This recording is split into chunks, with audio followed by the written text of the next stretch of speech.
lift your voice and say, great are you, Lord. Great are you, Lord. It's a song that gives the strength. Come on. Great are you, Lord. Oh, great are you, Lord. Great are you, Lord. Great are you, Lord. I'm singing again. Say, great are you, Lord. Great are you, Lord. Great are you, Lord. Great are you, Lord.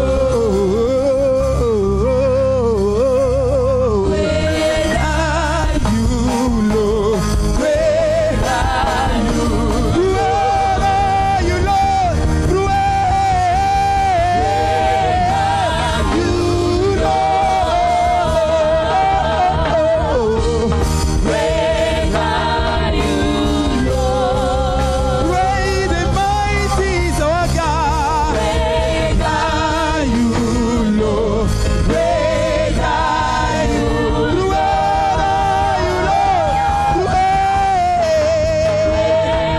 are you,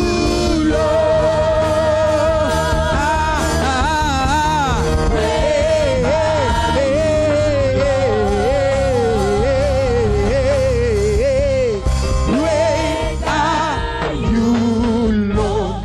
Great are you, Lord.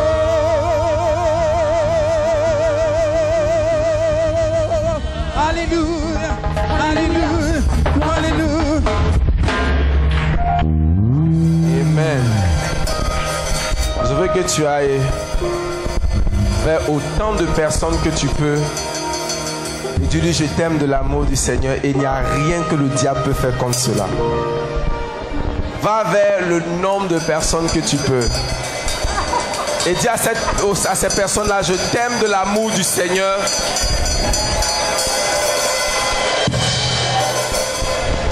Dis à cette personne, je t'aime de l'amour du Seigneur. Et il n'y a rien que tu puisses faire contre cela.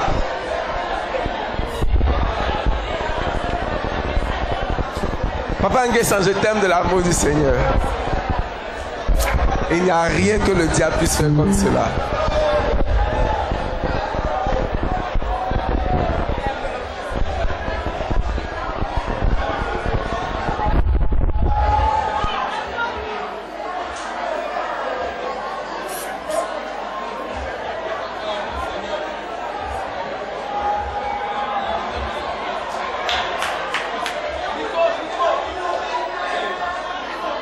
Il y a quelqu'un qui n'a pas communiqué l'amour autour de lui. Va vers d'autres personnes. Dis-leur, je t'aime de l'amour du Seigneur.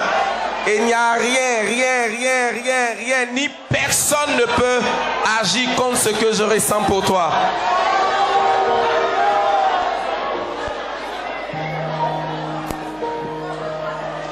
Dis-lui, je t'aime tel que tu es.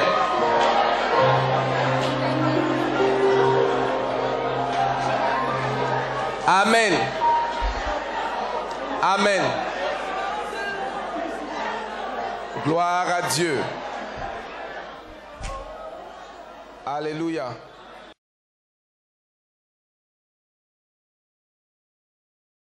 Seigneur. Gloire à Dieu. Amen.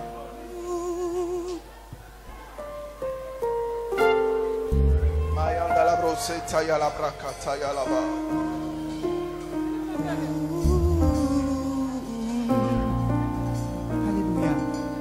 Dieu de gloire,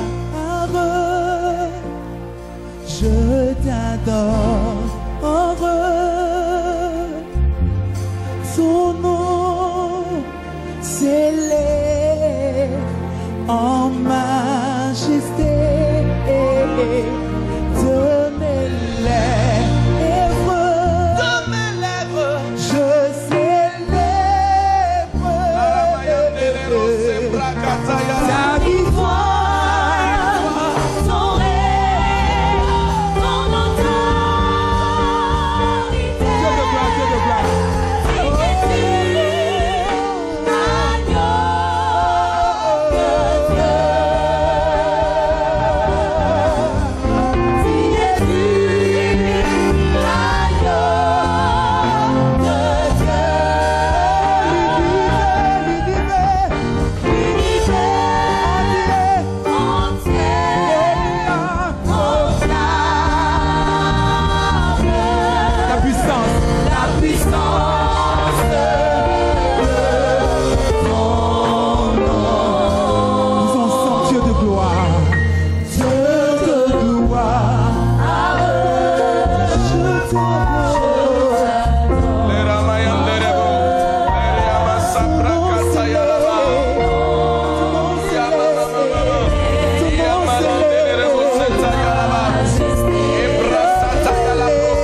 célébrons ta fidélité et ta grandeur.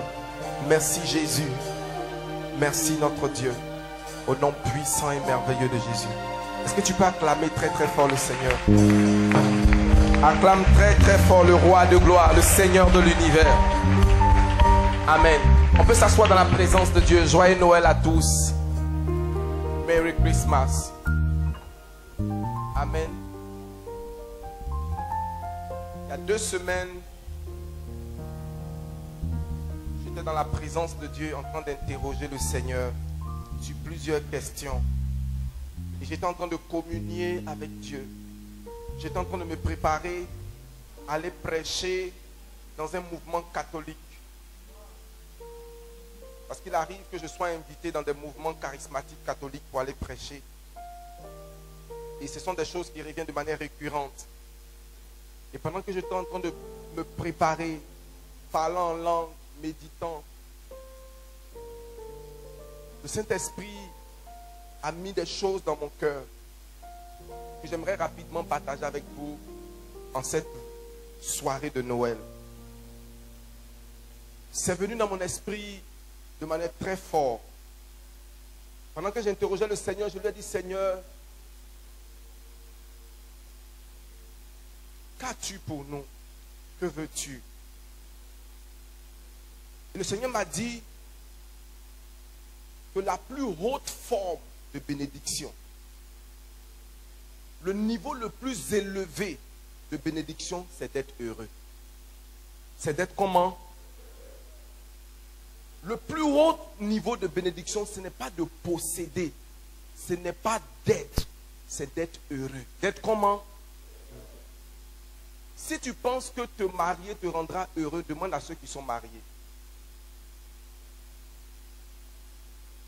Si tu penses qu'avoir une belle voiture te rendra heureux, la Bible même nous fait comprendre que au milieu des cris, le cœur peut être triste. Qui a une fois expérimenté cela? Il est en train de faire des gymnastiques, mais son cœur au-dedans de lui, il y a un deuil qui se fait au fond de lui. 2 choses qualifient la bénédiction: être heureux et vivre longtemps. Et le Seigneur dit, voici le premier commandement avec une promesse: honore ton père et ta mère. Et quelles sont les bénédictions qui vont avec? Afin que tu sois heureux et que tu vives comment? Longtemps. Bien-aimé, quand tu es heureux, tu es comblé. Quand tu es heureux, tu es satisfait avec le peu que tu as ou avec l'abondance que tu as. Dieu ne prévoit pas que nous arrivons au ciel pour être heureux. Il y a des voies de bonheur sur terre où tu peux importer le bonheur dans ta vie, où tu es heureux, tu es comblé. Ton âme est dans la joie, ton âme est dans la satisfaction. Souvent, on reporte notre bonheur en se disant, quand j'aurai un travail, quand je vais finir mes diplômes, que j'aurai mon bac, je serai heureux. Et quand on obtient le bac, on se dit non. Quand je vais avoir telle chose. Et quand on l'obtient, on se dit non. Quand je vais avoir une femme dans ma vie. Quand on obtient ce homme, on dit oh non. Quand je vais avoir un enfant. Et quand on a l'enfant, on se dit non. Quand je vais avoir le deuxième. Et quand on a le deuxième, on se dit non. Quand je vais avoir une fille, je serai heureux. Et quand on a une fille, on se dit non. Quand j'aurai un garçon. Et on finit toute notre vie. Et quand on passe la vie, on se demande, on poursuivait finalement quoi? Qu'est-ce qu'on poursuivait? On n'est jamais comblé, jamais heureux, jamais épanoui. Est-ce la vie que Dieu veut pour nous, une vie triste? Est-ce la vie que Dieu veut pour nous d'être en train de poursuivre le matériel, être en train de poursuivre le mariage, être en train de poursuivre l'enfant, être en train de poursuivre je ne sais pas quoi d'autre qui nous rendra heureux. Et quand on obtient ces choses, on se rend compte que notre cœur est vide.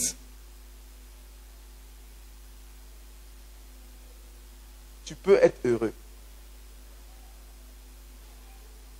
tu peux être comment?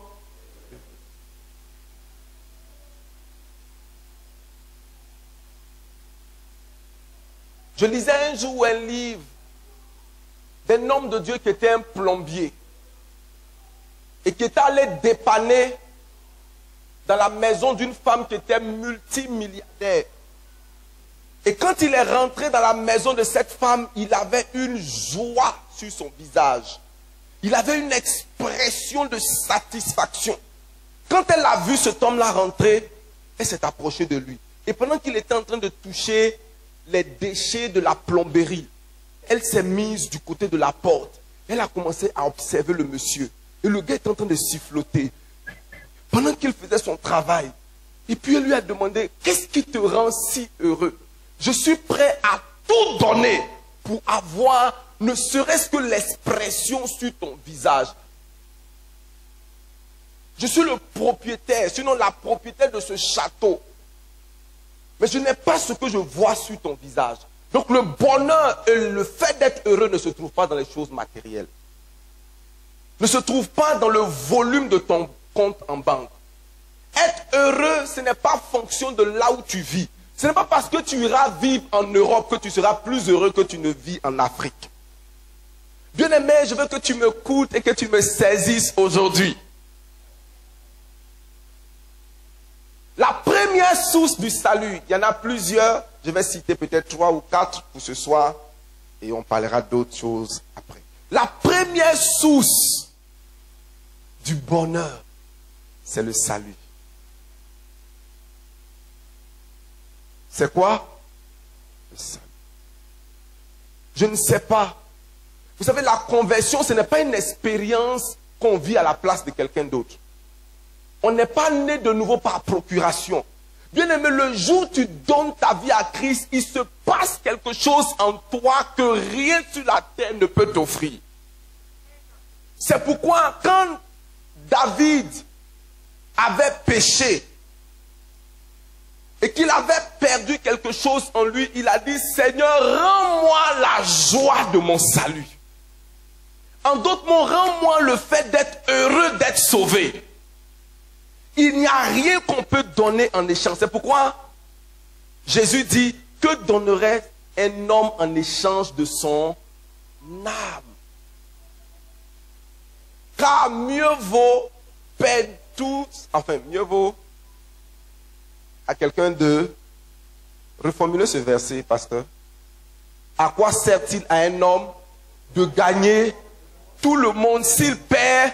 À quoi sert-il à un homme de gagner tout le monde s'il n'est pas heureux? C'est ce que ça veut dire. J'ai tout, mais je ne suis pas heureux. Donc il est possible d'avoir et de ne pas être.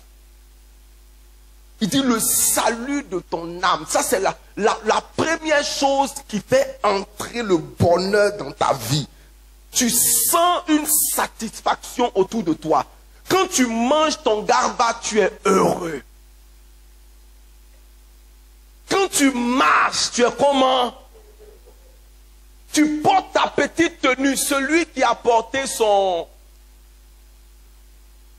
Louis Vuitton, son temps, n'a pas le même bonheur que toi. Tu as pris pour toi en Yougoslavie, mais tu es heureux.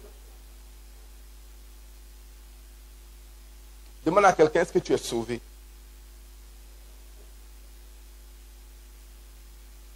Bien-aimé, le jour où j'ai donné ma vie à Christ, je n'ai pas eu honte de retourner vers mes amis avec lesquels je faisais les gaffes pour leur dire, les gars, je suis sauvé. Tu sais, quand tu as honte de proclamer Christ, c'est un signe que tu n'es pas réellement sauvé.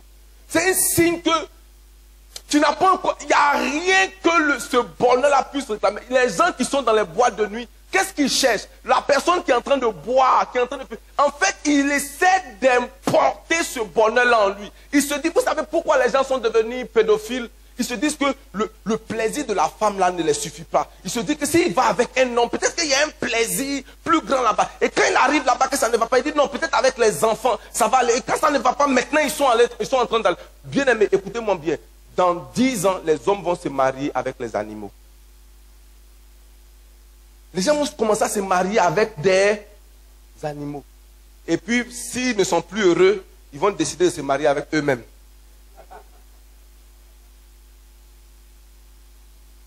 Parce que Dieu n'a pas prévu que l'être soit heureux en dehors de lui. Toute tentative d'être heureux en dehors de Dieu est une perte de temps, une futilité. La multiplication des relations, la multiplication des plaisirs. C'est pourquoi quand le gars finit de chauffer et qu'il se retrouve, même pendant qu'il est en train de chauffer, si vous l'interrogez, c'est juste l'apparence. Son intérieur est triste. Est-ce que je parle à quelqu'un? Il est triste. Même quand tu es en train d'avoir des rapports sexuels, c'est ton corps qui réagit, mais ton intérieur, comment? As-tu accepté Christ? Et tu rentres en connexion avec Dieu. La deuxième source. Bien aimé, tout dans la vie tourne autour de l'amour. Dis avec moi l'amour. Un homme qui aime, c'est un homme qui est heureux. La plus grande richesse que peut posséder quelqu'un, c'est d'être rempli d'amour.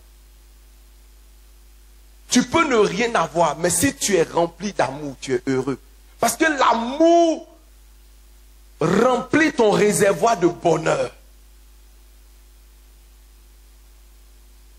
Paul, dans le livre de 1 Corinthiens, il dit, si je parle toutes les langues des anges, des hommes, si je donnais ma vie pour être sacrifié et que je meurs en martyr, si je n'ai pas l'amour, je n'ai rien. Il dit, si je parle la langue des hommes et des anges, mais si je n'ai pas l'amour, je suis comme un airain qui retentit. Je suis vide. Cela veut dire quoi? L'amour te rend heureux.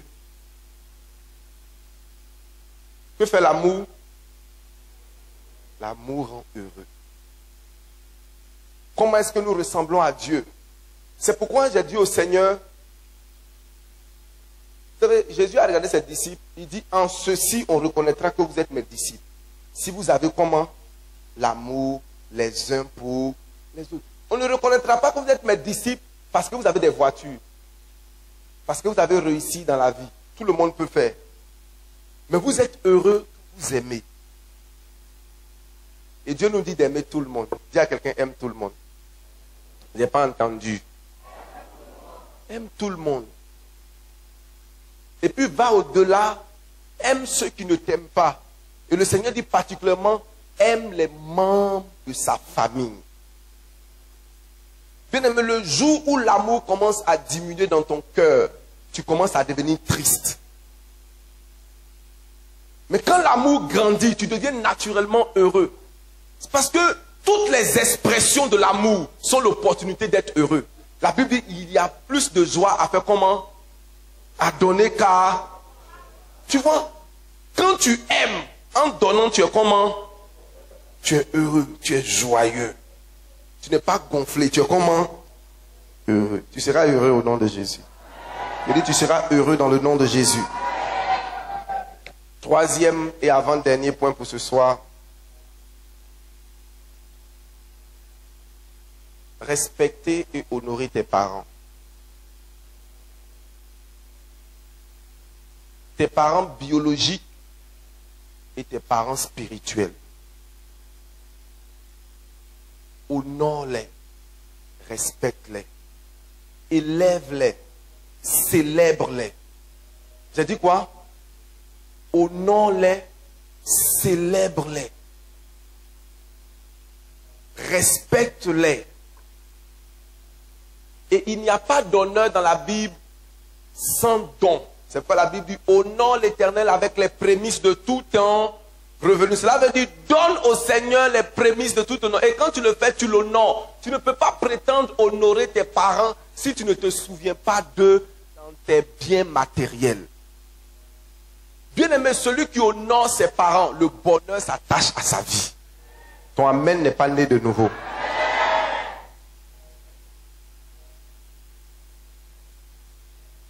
Quand vous prenez la Bible, tous les enfants qui étaient proches de leurs parents et qui les ont honorés ont réussi. Joseph était proche de Jacob.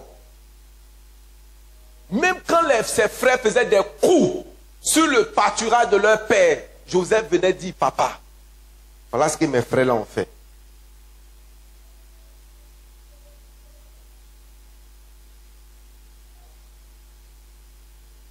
Qui connaît Noé? Très rapidement, Noé allait boire sa boisson. Il s'est saoulé lui-même. Il a fait comment? Il s'est saoulé. Après le déluge, il prend la boisson, il se saoule. Et il était tellement saoulé que son sexe était dehors. Il était ivre. Et il avait 3 enfants. Le plus jeune est venu voir leur père couché dans sa nudité. Et il allait dehors, dit, hey, venez. Venez voir mon papa. Regarde comment il est là, couché dans ses vomissures. Et regardez un vieux comme ça. Et vous savez ce que ses frères ont fait? Les 2 grands frères, ils n'ont pas regardé leur père. La Bible dit qu'ils ont pris un manteau. Et ils sont venus en reculant, en arrière. Ils ont refusé de voir leur père. Et quand ils sont arrivés, ils ont couvert la nudité de leur père. Et quand leur père s'est levé, on lui a raconté ce qui s'est passé. Vous savez pourquoi nous, Noirs, sommes devenus des esclaves? À cause de la malédiction prononcée sur Canaan. Canaan était notre grand-père. Et quand Noé s'est levé, il dit, maudit soit Canaan, qui devienne l'esclave des esclaves de ses frères. Et il a béni les 2 autres. Il a béni Seth qui est le père des Juifs. Maintenant, quand j'ai regardé, j'ai dit, mais Dieu, le gars a bu. Fallait sciencer un peu. Fallait faire comment? Et Dieu me dit, c'est le rôle des enfants d'honorer leur père. C'est comment? Le rôle des parents. Souvent c'est dur, mais c'est le prix. Dis à quelqu'un au nord. Bien-aimé, ne sois jamais dans une réunion où on parle de ton père, où on parle de ton père biologique, de ta mère biologique ou de ton père spirituel. C'est les lieux où les malédictions se prennent. C'est le lieu où les bénédictions également se prennent. Tu dois te tenir comme les 2 fils de l'autre pour couvrir la nudité, se battre pour dire je refuse. Tu sais, je vous ai dit là, comment toi, Judas, tu es parmi les disciples de Jésus et tu as le temps d'aller faire réunion avec ses ennemis. Ce que les 2 autres ont voulu, on refuse d'entendre ce que tu nous as dit. On refuse de voir ce que tu nous as dit. Même si c'est vrai, on refuse. On refuse. Tu dis que papa est comme ça. C'est toi qui nous as dit. C'est toi qui as vu. Nous, on ne veut pas voir ce que tu as vu. Parce que de sa bouche peut sortir une bénédiction. Mais je refuse de voir son sexe. Parce que son sexe ne m'intéresse pas. Ce qui m'intéresse, c'est sa bouche. Je refuse de voir son corps. Ce qui m'intéresse, c'est sa bouche. Est-ce que tu as vu ton père spirituel? Est-ce que tu as vu ta mère spirituelle? Est-ce que tu as vu ton père biologique? Est-ce que tu as vu? Bien aimé, les gens ne sont pas heureux parce qu'ils n'ont pas appris à valoriser ce que Dieu valorise et ce que Dieu honore. Honore-les dans ton cœur, honore-les en public, honore-les, défends-les même quand ils ne sont pas défendables. Est-ce que je parle à quelqu'un? Défends-les au prix de ta vie. Jusqu'à cela. Bien aimé, il y a des choses que je ne tolère pas souvent dans la vie de mes parents et dans mes parents spirituels. Mais je me tiens comme leur défenseur parce que le rôle d'un fils, c'est de défendre. Le rôle d'une fille, c'est de faire comment? De défendre. Pourquoi nous ne sommes pas heureux? C'est parce que nous avons dit, honore ton... Est-ce qu'on parle à quelqu'un? Honore ton état afin que tu sois et que tu vives. Y a-t-il quelqu'un qui veut vivre longtemps? Y a quelqu'un qui veut vivre heureux? Avant qu'on entre dans cette nouvelle semaine, dans cette nouvelle année, je prie au nom de Jésus que toute sémence contraire qui a été sémée dans ta vie soit déracinée. Tu n'as pas entendu ton amen? Tu as besoin de te réconcilier soit avec ton père biologique, ta mère biologique ou ta mère spirituelle ou ton père spirituel. Tu as besoin de cela pour que ce soit bien pour toi. Pour que les choses soient comment? Pour que tu sois heureux. Bien-aimé, le monde là est dangereux. Il pleut partout. Tu as besoin d'un parapluie sur ta vie. Si Dieu t'a orienté à God Family, honore celui qui t'a donné comme père. Honore-le. Ce n'est pas un saint, mais c'est mon père.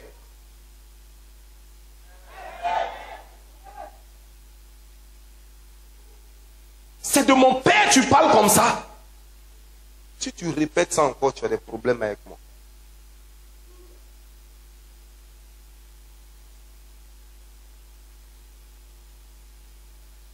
Ça dit un militantisme de la dimension de Pierre. Tu touches à mon maître, je coupe ton oreille. Pierre n'était pas un soldat, mais pour son père spirituel, il a pris une épée. Il dit quoi? Quoi? Vous savez pourquoi on a...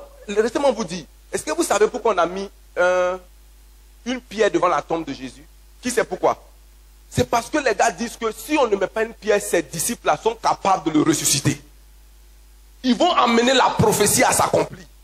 Donc il dit, faisons une chose que les gars là ne peuvent pas enlever. La pierre là, ce n'était pas pour empêcher Jésus de ressusciter. C'est pour empêcher ses disciples de l'enlever. Parce que quand vous lisez la Bible, il dit, mettons-le de peur que ses disciples ne viennent l'enlever et qu'ils racontent encore des histoires pour dire, bien aimé, tu as besoin d'avoir autour, tu as besoin d'être le fils qui accomplit la prophétie de ton père, même quand elle tarde à s'accomplir. Il dit, nous sommes prêts. Les gens connaissaient les disciples, on dit, les gars là sont têtus. Si on ne fait pas ça, ils vont venir le prendre. Quand tu deviens un fils et une fille pareil, dans la maison de ton père, en te disant, je suis là pour que les prophéties s'accomplissent. Celles qui tardent, elles vont s'accomplir. Seigneur, elles me trouveront s'accomplir. Tu seras heureux. Tu seras comment? Et même comme le petit, et je vais finir par là, le petit arrête de croire au Père qui est dans la boue. Mais Dieu continue d'honorer les paroles qui sont dans sa bouche. Il dit que Dieu te bénisse, que Dieu te donne la rosée du ciel. Que Dieu t'arrose, que Dieu te bénisse, mon fils. Et Seth est le grand-père d'Abraham. Enfin, que Dieu te bénisse. Je veux dire que Seth est le père des Juifs. Tu veux vivre heureux? Fais ces choses. Je vais m'arrêter là. Il est minuit moins 25. Mon conseil ce soir, si vous sortez, sortez entre vous frères. Nous croyons en la famille. C'est pourquoi notre nom c'est comment? Croyons en la famille. Donc, si vous voulez sortir, allez voir les jeux de lumière et tout ça. Bien aimé, va voir. Si vous voulez manger un poulet quelque part, dans les plaisirs simples, mettez un poste radio, jouant la musique, braisez votre poulet, racontez-vous la vie, mangez, mais évitez les zones dangereuses. Et si vous conduisez, je vous en supplie, conduisez à moins 60 durant cette période-là. Partagez le bonheur autour de vous. Amen. Vous pouvez avoir 10 000 maîtres, 10 000 mentors. Vous avez un père. Et en tant que ton père, je te bénis. Ah, ton amen n'est pas né de nouveau. J'ai dit, je te bénis. Pas seulement ma bouche, mais mon âme te bénit. Je prie que la gloire, la faveur, la bénédiction, la prospérité de Dieu soit sur ta vie dans le nom de Jésus. Tu traverseras cette nouvelle année dans le nom de Jésus. tu entreras dans ta bénédiction. Le ciel au-dessus de ta vie s'ouvrira dans le nom de Jésus. Je proclame dans le nom de Jésus que tu marcheras sur la tête de tes ennemis et de tes adversaires. Ceux qui ont creusé une fosse, un piège pour te voir tomber, tomberont eux-mêmes dans ce puits dans le nom de Jésus. À ton lieu de travail, tu seras favorisé. Dans ton quartier, tu seras favorisé. Tu seras élevé. Dans le nom de Jésus. Je prie que Dieu ouvre devant ta vie, devant tes portes, devant toi, des portes de bénédiction. Des portes étranges. Dans le nom de Jésus. Mon cœur brûle. Mais le 26, je vais t'annoncer le thème que Dieu nous donne pour l'année. Faut pas te faire raconter, faut pas que quelqu'un va te dire voici à quoi ça ressemble. Le 26 soir, on commence le jeûne quand? Le 26 matin. Commence en bas, c'est 6 jours seulement. On va rompre le jeûne là le 31. Et tu rentres dans la nouvelle année triomphant. Au nom de Jésus. Et si tu es là parmi nous ce soir, tu n'as pas encore accepté Christ dans ton cœur, il n'y a rien d'autre. Il n'y a rien dehors qui peut égaler cela. Il n'y a rien. Rien ne peut te donner une joie que le salut de ton âme. De savoir que ton âme est réconciliée avec Dieu. Tu es présent parmi nous, tu veux dire oui au Seigneur Jésus. Tu veux quitter la religiosité pour une relation intime et sincère avec Dieu. Lève ta main, on va prier ensemble. Merci. Dis avec mon Seigneur Jésus, je t'accepte dans mon cœur comme mon Seigneur et mon Sauveur. Lave-moi par ton sang et purifie-moi de tout péché. Merci Seigneur. Au nom de Jésus. Amen. Peuple de Dieu, je vous aime. Amen. Je veux que tu saches que je t'aime. Et je t'aime profondément. Dans le nom de Jésus. Amen. Que Dieu te bénisse. Joyeux Noël. J'aurais aimé vous embrasser chacun personnellement et individuellement pour lui dire combien je t'aime et que je t'apprécie. Crois-moi, le chemin ne fait que commencer. L'année à venir nous réserve de grandes choses. Dieu te surprendra. Je dis Dieu te surprendra. Je dis ton Dieu te surprendra. Dans le nom puissant et merveilleux de Jésus. Ne manque pas le culte du dimanche. On vient en traditionnel. On vient comment? Tout le monde s'habille en traditionnel. Même les bébés. Et viens célébrer le nom du Seigneur. Viens avec ton offrande d'action de grâce pour cette année de différence. Et je suis convaincu que entre aujourd'hui et puis le dimanche, les anges interviendront en ta faveur. Dans le nom de Jésus. Amen. Donc embrasse 3 personnes de ma part. Dis je t'embrasse de la part du pasteur. Serre la personne comme si c'était moi qui serrais cette personne. Dis je t'embrasse de la part du Seigneur.